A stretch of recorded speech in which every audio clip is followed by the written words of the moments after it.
warahmatullahi wabarakatuh. Halo teman-teman, selamat datang di kelas biologi. Pada pembahasan kali ini, saya akan membahas mengenai keanekaragaman hayati yang ada di Indonesia. Teman-teman tahu tidak kenapa flora dan fauna di Indonesia itu bisa beragam? Penasaran nggak kenapa? Jawabannya ada pada materi yang akan dibahas pada kali ini.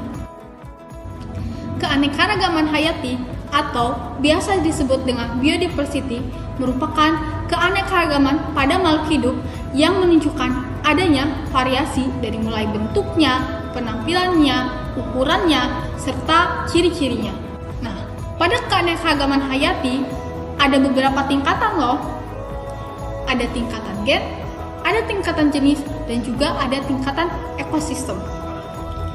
Lalu, kenapa keanekaragaman hayati ini bisa terjadi? Kenapa ya? Keanekaragaman hayati dapat terjadi karena adanya faktor genetik yang merupakan pencampuran gen dari kedua induk, sehingga memunculkan sifat yang baru akibat dari pencampuran tersebut. Dan juga adanya faktor lingkungan seperti suhu, nutrisi, dan lainnya. Seperti yang saya katakan tadi, ada tingkatan pada keanekaragaman hayati.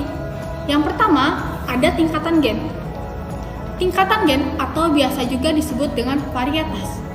Nah, keanekaragaman gen ini merupakan keanekaragaman individu pada satu jenis atau satu spesies makhluk hidup yang sama.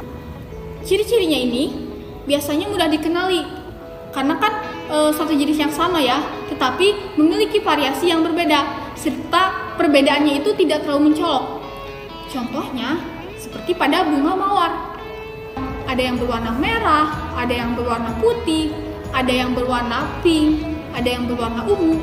Nah kan itu satu spesies bunga yang sama, bunga mawar, tetapi ada banyak warnanya. Contoh lainnya pada manusia. Manusia ada yang memiliki kulitnya itu putih, ada juga yang sawo matang. Lalu ada yang rambutnya lurus, ada yang rambutnya keriting. Selanjutnya ada keanekaragaman spesies atau keanekaragaman jenis. Keanekaragaman spesies biasanya itu kelompoknya itu dari berbagai spesies yang hidup dalam family yang sama. Contohnya dari keanekaragaman spesies ini dapat kita lihat antara kucing dan juga harimau, di mana mereka itu dalam satu family yang sama tetapi memiliki perbedaan dari berbeda habitatnya, dari tingkah lakunya, terus dari ukurannya juga kan berbeda gitu. Kucing ukurannya kecil sedangkan harimau ukurannya besar. Lalu kayak corak dalam tubuhnya juga antara kucing sama harimau itu berbeda. Tetapi meskipun perbedaannya tersebut, mereka ada dalam satu family yang sama.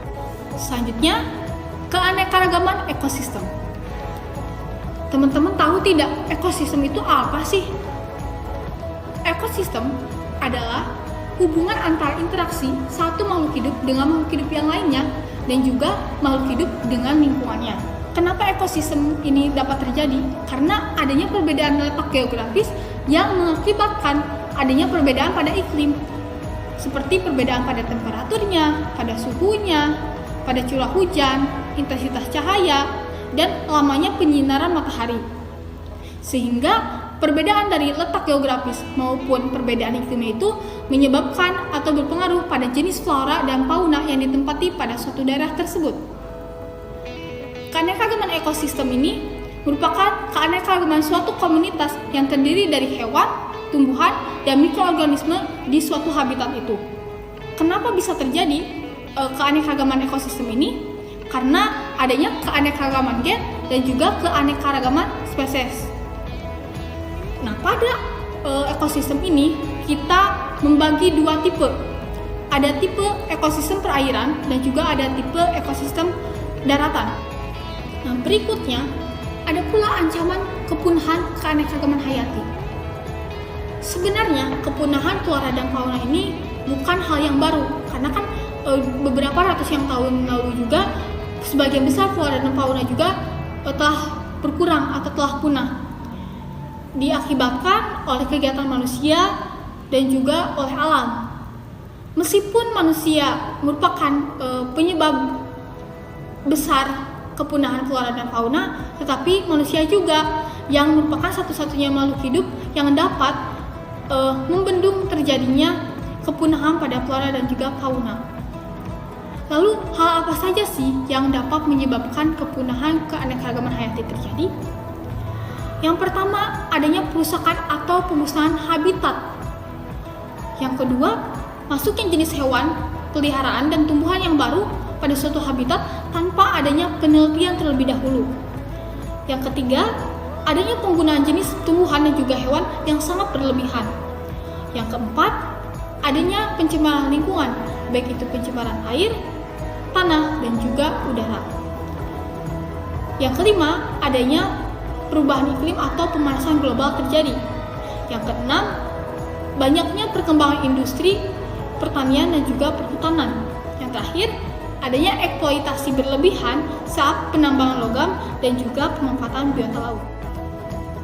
Kalau tadi ada beberapa hal yang menyebabkan kepunahan flora dan fauna, selanjutnya bagaimana upaya kita untuk melestarikan keanekaragaman hayati ini? Nah, untuk pelestariannya ada dua. Ada pelestarian secara in situ dan ada pelestarian secara ex situ. Pelestarian secara in situ merupakan pelestarian keanekaragaman hayati yang dilakukan di tempat hidup aslinya atau habitatnya.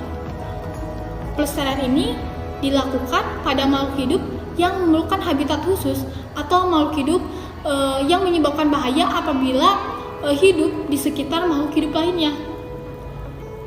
Contohnya itu ada taman nasional dan juga ada cagar alam. Indonesia saat ini memiliki 30 taman nasional dan ratusan cagar alam, sehingga flora dan fauna asli Indonesia ini memiliki kesempatan yang baik untuk hidup terus. Tentunya apabila kita juga sebagai manusia menaati peraturan pemerintah dengan baik. Selanjutnya ada pelestarian ex situ. Pelestarian ex situ adalah pelestarian keanekaragaman hayati, tumbuhan dan juga hewan dengan cara dikeluarkan dari habitatnya dan dipelihara di tempat lain. Contohnya pelestarian secara ex situ yaitu kebun koleksi, kebun plasma nutpah, kebun raya, penyimpanan dalam kamar-kamar yang bersuhu dingin, dan juga kebun binatang. Nah, itulah keanekaragaman hayati yang ada di Indonesia. Setelah pembahasan tadi, teman-teman sudah tahu ya apa saja keanekaragaman hayati yang ada di Indonesia itu? Jadi, keanekaragaman hayati di Indonesia, baik itu flora dan fauna yang sangat beragam, terjadi karena pengaruh dari letak geografis dan juga iklim yang ada di wilayah Indonesia. Sekian pembahasan pada kali ini. Terima kasih dan sampai jumpa di pembahasan selanjutnya. Wassalamualaikum warahmatullahi wabarakatuh.